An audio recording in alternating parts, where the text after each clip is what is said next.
नमस्कार दर्शकों, स्वागत है आपका हमारे चैनल सेक्रेट ऑफ लाइफ में। आज की वीडियो गुरु का 20 नवंबर 2020 को मकर राशि में प्रवेश और उसका क्या इफेक्ट धनु राशि धनु लग्न पे पड़ने वाला है। धनु लग्न है तो ज्यादा प्रभावी होगा आपके लिए प्रेडिक्शन। देखिए, सबसे पहले इस वीडियो को अंत तक देखिएगा, क्योंकि ये जो दो ग्रह का कॉम्बिनेशन है इसका क्या इफेक्ट है, ये कॉम्बिनेशन पहले क्या असर करेगा ब्रह्मांड पे, और फिर इस कॉम्बिनेशन का आपका सेकंड स्थान में आपके लिए क्या इंपैक्ट पड़ेगा, और फिर गुरु की 5वीं 7वीं और 9वीं दृष्टि से क्या इंपैक्ट आपके लाइफ में पड़ेगा। इन चीजों पर डीपली चर्चा करेंगे और बहुत कम समय में करेंगे। आप ध्यान से वीडियो को देखिएगा और अंत तक देखिएगा। वीडियो अगर अच्छी लगे तो सब्सक्राइब भी जरूर कर लीजिएगा आने वाले सभी अच्छे वीडियोस के लिए।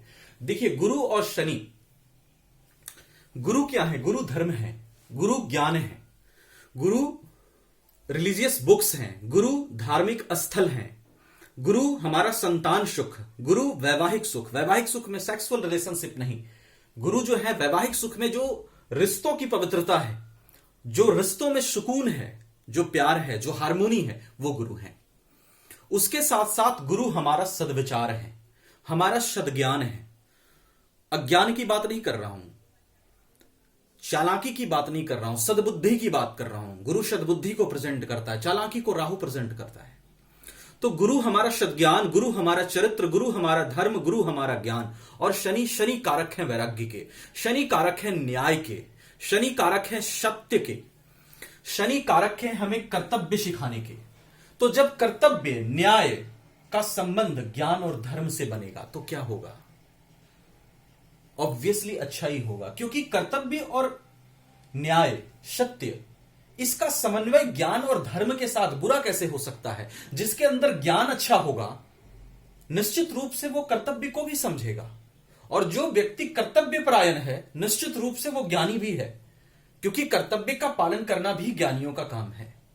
तो शनि और गुरु में जो कॉमन चीजें हैं, या फिर कहें कि एक दूसरे को कॉरिलेट करने वाले गुण शनि और गुरु के अंदर है, तो निश्चित रूप से ये जो कॉम्बिनेशन है ब्रह्मांड में, ये कॉम्बिनेशन मैंने बड़े बड़े तंत्र मंत्र की साधना करने वाले या फिर कहें स्पिरिचुअलिटी पे रिसर्च करने वाले लोगों की कुंडली में शनि और गुरु का कॉम्बिनेशन देखा है, और फिर वो अध्यात्म की ऊंचाई तक जाते हैं। क्योंकि शनि और गुरु कहीं ना कहीं इन सब मामलों में, धर्म के मामले में, जो दोनों का कुछ एरिया ऐसा है जहां दोनों लगभग एक विचारधारा रखते हैं। इसलिए मैं इनको सम भी नहीं मानता। कुछ लोग इनके रिलेशनशिप को केवल न्यूट्रल मानते हैं, लेकिन मैं कहता हूं न्यूट्रल से बढ़कर है इन दोनों का रिलेशनशिप। तो ये जो कॉम्बिनेशन है, ये कॉम्बिनेशन आपस में अच्छा है। हाँ, शनि पाप ग्रह जरूर की श्रेणी में आते हैं और गुरु शुभ ग्रह की श्रेणी में जरूर आते हैं, मैं मना नहीं करता, पर मैं शनि के कर्म को, शनि की सोच को कभी पाप नहीं मानता। क्योंकि जो न्याय पर चलना सिखाता है, जो धर्म पर चलना सिखाता है, जो बुरे कर्म की सजा देता है और जो अच्छे इंसान को समय आने पर रिवॉर्ड भी देता है, वो शनि कभी बुरे नहीं हो सकते। हां, पाप ग्रह इसलिए इन्हें कहा जाता है क्योंकि ये क्रूरतम तरीके से भी, क्रूअल टीचर हैं, क्रूरतम तरीके से लेसन को सिखाते हैं, इसलिए इन्हें कह दिया जाता है शुभ ग्रह में या पाप ग्रह में कह दिया जाता है। लेकिन मेरा यह मानना है कि शनि में भी शुभता भरी हुई है। अगर आप डेप्थ रिलेशनशिप, डेप्थ देखेंगे शनि का, तो शनि का भी प्रभाव शुभ है आपके जीवन में। हां, कष्टों के माध्यम से, परेशानियों के माध्यम से आपको ये तपाकर धर्म और सत्य के रास्ते पर चलने के लिए विवश कर देते हैं, आपके अहंकार को खत्म कर देते हैं, ईगो को खत्म कर देते हैं। तो शनि का गुरु का कॉम्बिनेशन, अब मैं ज्यादा नहीं जाऊंगा इस पर, अगर बोलता रह गया तो घंटों निकल जाएंगे और मुझे बताना भी अच्छा लगेगा और आपको सुनना भी अच्छा लगेगा। कभी इस पर अलग से वीडियो बना दूंगा, लेकिन फिलहाल जो टॉपिक है उस पर आता हूं। शनि और गुरु का कॉम्बिनेशन आपके सेकंड स्थान में बना है। देखिए, 5 इयर्स से शनि ने आपको बहुत परेशान किया, मैं जानता हूं। रिलेशनशिप में दिक्कत किया, पिछले 3-4 सालों में रिलेशनशिप में दिक्कत आई, मैरिज लाइफ में दिक्कत आई, प्रोफेशनल लाइफ में दिक्कत आए, अपनों ने धोखा दिया, काफी सारी परेशानियां शनि ने दी। लेकिन शनि अब यहां पर अंतिम स्थिति में है। 7.5 धनु राशि है तो 7.5 का अंतिम चरण है, और धनु लग्न है तो लगनगत प्रभाव का अंतिम समय आपके ऊपर चल रहा है। वैसे शनि की स्थिति अभी बुरी नहीं है। मकर राशि में सेकंड स्थान में शनि आपके लिए अच्छे हैं। 24 जनवरी के बाद आपके वैवाहिक जीवन, पारिवारिक जीवन और वर्क एरिया में थोड़ा सुधार जरूर हुआ है। अब देखिए, गुरु यहां से निकलकर मुद्रकुंज से मकर राशि में जाएंगे। लोग इस बात को लेकर डरिएगा नहीं कि गुरु नीच के हो गए अब तो क्या हो जाएगा, कुछ नहीं होगा। Don't worry about that. कुछ चीजें हैं, उसको अगर साइड कर दिया जाए तो ये गोचर से आप बहुत लाभ ले सकते हैं। पहली चीज, मैं क्या लाभ होता है वो बताऊंगा, फिर कुछ सावधानियां भी जो आपको रखनी चाहिए वो भी बताऊंगा। चैनल सब्सक्राइब जरूर कर लीजिएगा अगर नए हैं। ऐसी डीपली वैसी वीडियो जहां डीप नॉलेज मैं आपको दे सकूं और गहराई तक ले जा सकूं इस ज्योतिष के या एस्ट्रोलॉजी के, वैसी वीडियोस देने की कोशिश करता रहता हूं। तो चैनल को भी जरूर सब्सक्राइब कर लीजिएगा।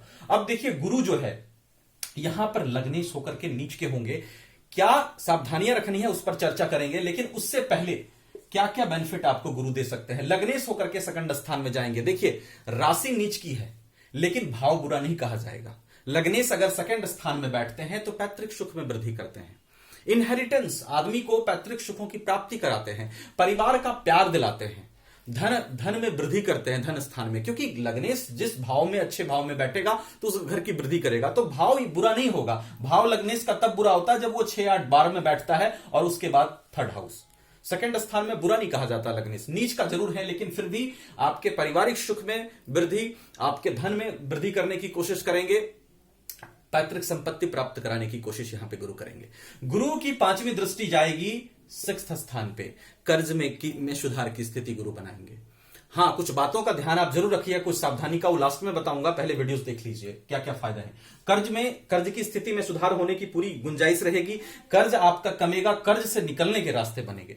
6th हाउस में गुरु की दृष्टि रोग में कमी करेगा। कैसे कमी करेगा? आप जागरूक होंगे अपने स्वास्थ्य के प्रति, आप नेचुरल चीजों पे ध्यान देंगे, योगा मेडिटेशन पे ध्यान देंगे और अच्छे मेडिसिन लेंगे। खाने पीने में भी सावधानियां थोड़ी रखिएगा और रखेंगे भी आप। गुरु की 5वीं दृष्टि आपके स्वास्थ्य में सुधार करेगी। गुरु की 7वीं दृष्टि पड़ेगी अष्टम हाउस पे। गुरु की दृष्टि में सदा अमृत है और वो भी लग्नेश होकर के दृष्टि डाल रहे हैं। 8वें घर पे दृष्टि परेशानियों को कम करने की कोशिश करेगी। योग, अगर एक्सीडेंट के योग कुंडली में बन रहे हैं तो उसको गुरु कम करेंगे। मृत्यु के योग को घटाएंगे, अकाल मृत्यु के डर को कम करेंगे। बहुत सारी परेशानियां और कष्ट का शमन हो जाता है जब 8वें घर पर गुरु की दृष्टि बनती है। तो इन सब परेशानियों और कष्टों को कम करने की कोशिश गुरु करेंगे, क्योंकि पूर्ण दृष्टि से आपके अष्टम भाव को देखेंगे। जिस भाव को गुरु देखते हैं उस भाव को बढ़िया करते हैं। उसके बाद गुरु की 9वीं दृष्टि आपके प्रोफेशन हाउस पे। Very good. जब लग्नेश 10th स्थान को देखेगा गुरु, उसमें भी जिसकी दृष्टि में अमृत है, आपके व्यापार में सुधार, आपके कार्य क्षेत्र में सुधार, आप नए काम करने की इच्छा आपके अंदर जागृत होगी, नए काम करने के अवसर आपको प्राप्त होंगे, मान सम्मान में वृद्धि कराने की कोशिश गुरु करेंगे, पिता से सहयोग दिलाने की कोशिश करेंगे, पिता के स्वास्थ्य में सुधार करने की कोशिश करेंगे। तो ये सब फायदा गुरु की 9वीं दृष्टि 10th हाउस पर दृष्टि डाल के डालेगी। अब देखिए, ध्यान कहां रखना है। राहु 9वीं दृष्टि से गुरु को देख रहा है, गुरु शनि के साथ है। ध्यान आपको सबसे पहले रखना है, ये 5 महीने जो गुरु रहने वाले हैं 5 अप्रैल तक, सबसे पहले इसका इस्तेमाल बहुत ज्यादा करिएगा अपने लाइफ में। ये शब्द है विवेक, ये देते भी गुरु हैं। राहु की दृष्टि गुरु पर जब पड़ जाए, राहु गुरु के साथ बैठ जाए, तो सबसे ज्यादा इस पर इंसान को ध्यान देना चाहिए। अपने विवेक पे ध्यान दीजिए। आप हर काम सोच समझ कर करें। लग्नेश नीच के बैठ गए, धन स्थान पर राहु की दृष्टि और गुरु पर राहु की दृष्टि। आप हर काम को सोच समझ कर करें, धन का इन्वेस्टमेंट सोच समझ कर करें, आदमी पे भरोसा सोच समझ कर करें और सतर्कता के साथ चलें। यह बहुत जरूरी हो जाता है, क्योंकि राहु गुरु को देख रहे हैं और लग्नेश गुरु नीच के। लग्नेश नीच का यानी आप नीच के हो गए। तो यहां पर आपको, हालांकि शनि नीचता को भंग कर रहे हैं, इसलिए ज्यादा परेशानी की बात नहीं है, लेकिन फिर भी आप विवेक का, बुद्धि का, संयम का इस्तेमाल करते हुए एकदम चलिएगा। सोच समझकर कदम आगे बढ़ाइएगा। किसी से डील करना हो तो सोच समझकर करिएगा। किसी के साथ किसी चीज में इन्वेस्टमेंट करना हो तो सोच समझकर करिएगा, क्योंकि राहु की दृष्टि यहां पर किसी से धोखा दिला सकती है, धन का गलत इन्वेस्टमेंट करा सकती है। इन चीजों पर ध्यान दीजिएगा। ये चीजें अगर आप ध्यान देकर के चलते हैं, गुरु को बेहतर रखने के लिए विष्णु सहस्त्र नाम का पाठ करिएगा, कर सकते हैं। ओम नमो भगवते वासुदेवाय का पाठ कर सकते हैं, गुरु के बीज मंत्र का पाठ कर सकते हैं। इन तीनों में से जो भी चीज आप करिएगा, गुरु आपके मजबूत होंगे। राहु से ज्यादा डिस्टर्बेंसेस लगे, अगर आपको मानसिक अशांति थोड़ी लगे, क्योंकि राहु लग्नेश को देख रहा है, तो थोड़ी शिव आराधना मिलाकर के कर लीजिएगा। शिव चालीसा का पाठ कर लीजिएगा, नमः शिवाय का जप कर लीजिएगा, शिवलिंग पर थोड़ा जल चढ़ाइएगा। राहु के नेगेटिव इफेक्ट कटेंगे और विष्णु आराधना से आपके गुरु मजबूत होंगे, स्थिति में सुधार होगी।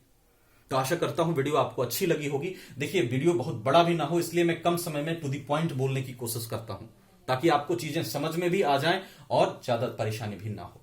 आई होप कि आपको वीडियो अच्छी लगी है। वीडियो अच्छी लगी है तो लाइक शेयर जरूर करिएगा। देखिए, इतनी मेहनत करके आपके लिए बनाते हैं, हर चीज को डीपली एक्सप्लेन करने की कोशिश करते हैं, तो अपना प्यार देने के लिए लाइक जरूर करें, शेयर करें, और चैनल अगर नए हैं तो चैनल को सब्सक्राइब कर लीजिएगा। इसके साथ ही ये सारी चीजें, ये सारा ग्रह का गोचर आधारित परिणाम है एक ग्रह का। बाकी ग्रहों की स्थिति आपकी कुंडली में क्या है, बाकी महादशा किसकी चल रही है, अंतरदशा किसकी चल रही है, लग्न कुंडली की क्या स्थिति है, नवमांश कुंडली की क्या स्थिति है, इन सभी चीजों पर, लग्न नवमांश चालित में ग्रहों की क्या स्थिति, चंद्र कुंडली क्या स्थिति, अष्टक वर्ग की क्या स्थिति, इन सभी चीजों पर आपका प्रेडिक्शन निर्भर करेगा। तो अगर आप डिटेल एनालिसिस चाहते हैं या कंप्लीटली किसी प्रॉब्लम में चल रहे हैं तो वीडियो डिस्क्रिप्शन में हमारा व्हाट्सएप नंबर है, आप कुंडली एनालिसिस करा लीजिएगा हमारे नंबर पर कंसल्ट करके।